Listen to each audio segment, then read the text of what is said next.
அல்ஹம்துலில்லாஹ் நஹ்மதுஹு வ நஸ்தஈனுஹு வ நஸ்தக்ஃபிருஹு வ நு'மினு பிஹி வ நதவக்கலு அலைஹி வ நஊது பில்லாஹி மின் ஷுரூரி அன்ஃபுஸினா மின் ஸய்யிஆத்தி அஅமாலினா மன் யஹ்திஹில்லாஹு ஃபலா முதில்ல லஹு வ மன் யுத்லில்ஹு ஃபலா ஹாதிய லஹு அஷ்ஹது அன் லா இலாஹ இல்லல்லாஹ் வஹ்தஹு லா ஷரீக லஹு வ அஷ்ஹது அன்ன முஹம்மதன் அப்துஹு வ ரசூலுஹு அர்ஸலஹு பில் ஹக்கி பஷீரன் வ நதீரா வ தாஇயன் இலல்லாஹி பிஇذனிஹி வ சிராஜன் முனீரா. அம்மா பஅத்.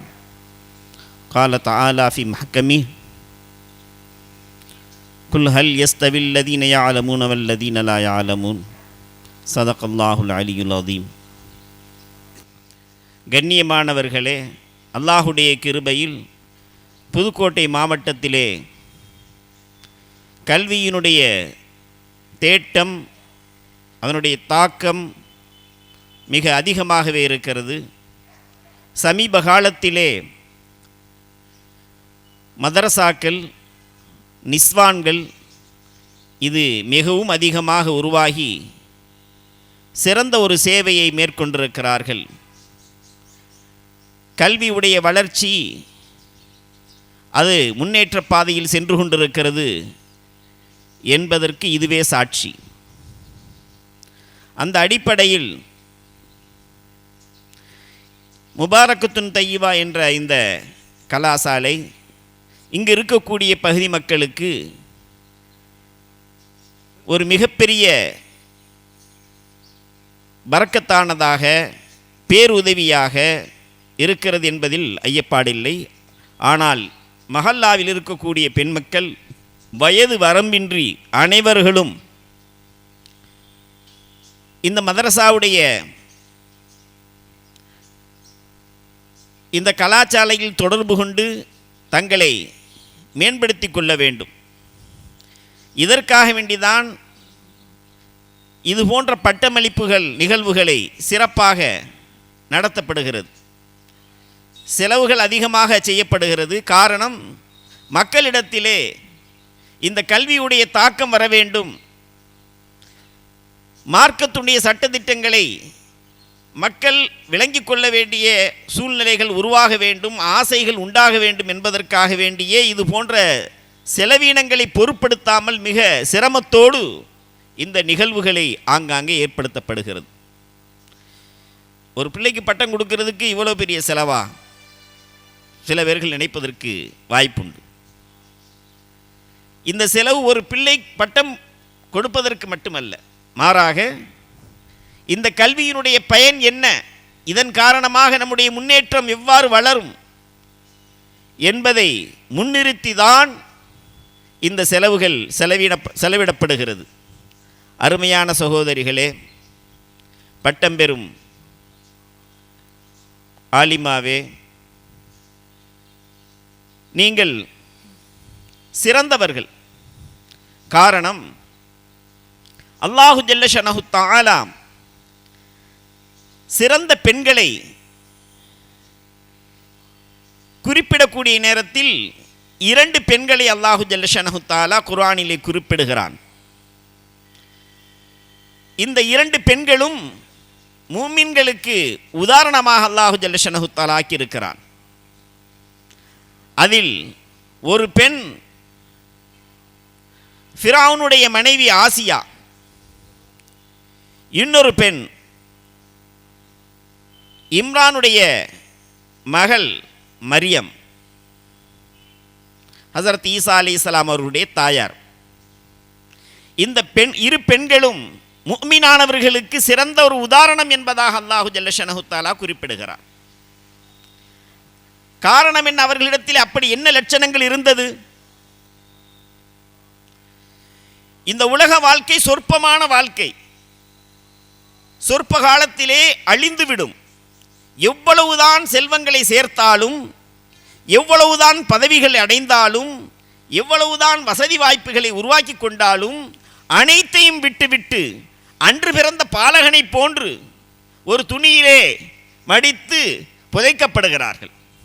இது பெரிய கோடீஸ்வரனாக இருந்தாலும் சரி, சாதாரண தெருவிலே பிளாட்பாரத்திலே யாசகம் கேட்கக்கூடிய வறுமை கோட்டுக்கு கீழே இருக்கக்கூடிய ஒரு பிச்சைக்காரனாக இருந்தாலும் சரி, அனைவருக்கும் இதே நிலைதான்.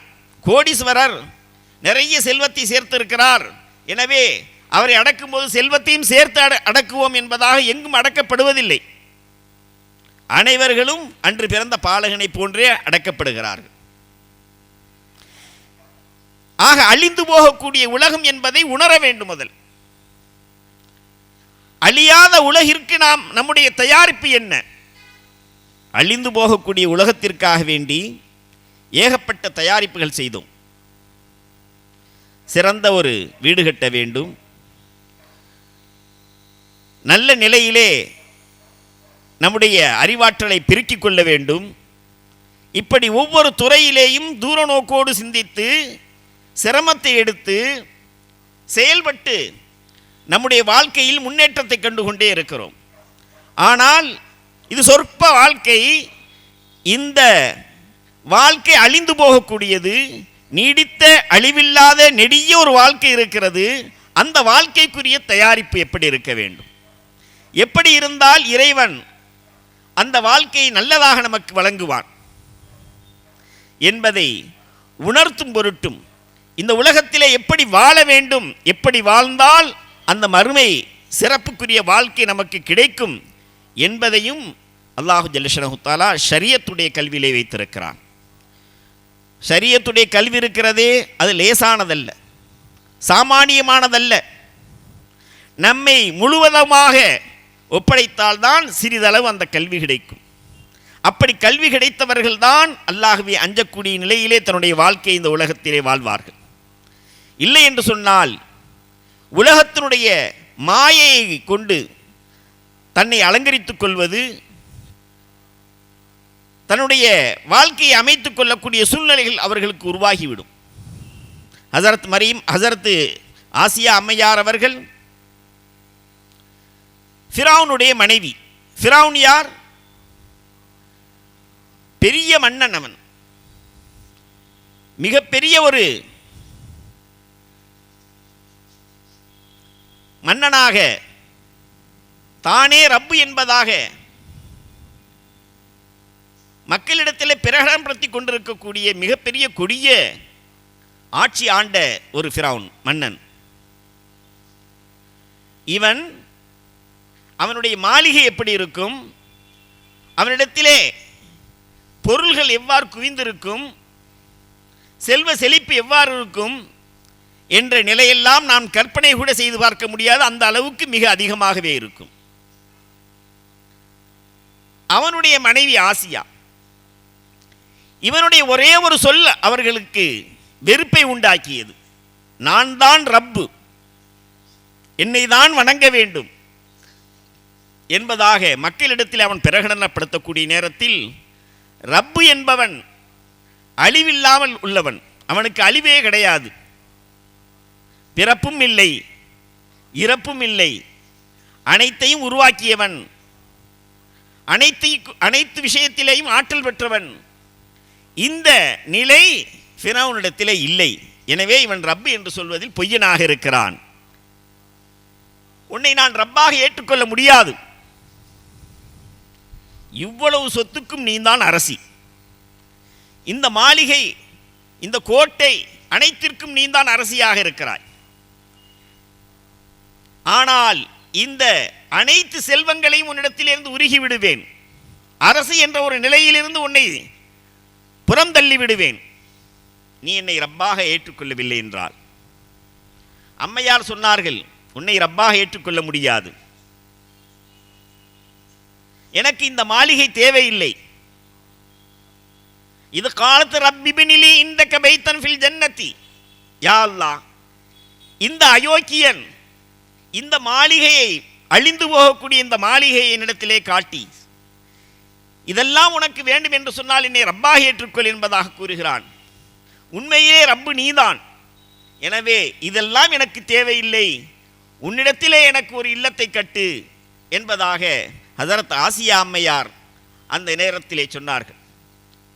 உடனே அவர்கள் கட்டப்பட்டு, கைகள் கட்டப்பட்டு சித்திரவதை செய்யப்பட்டார்கள்.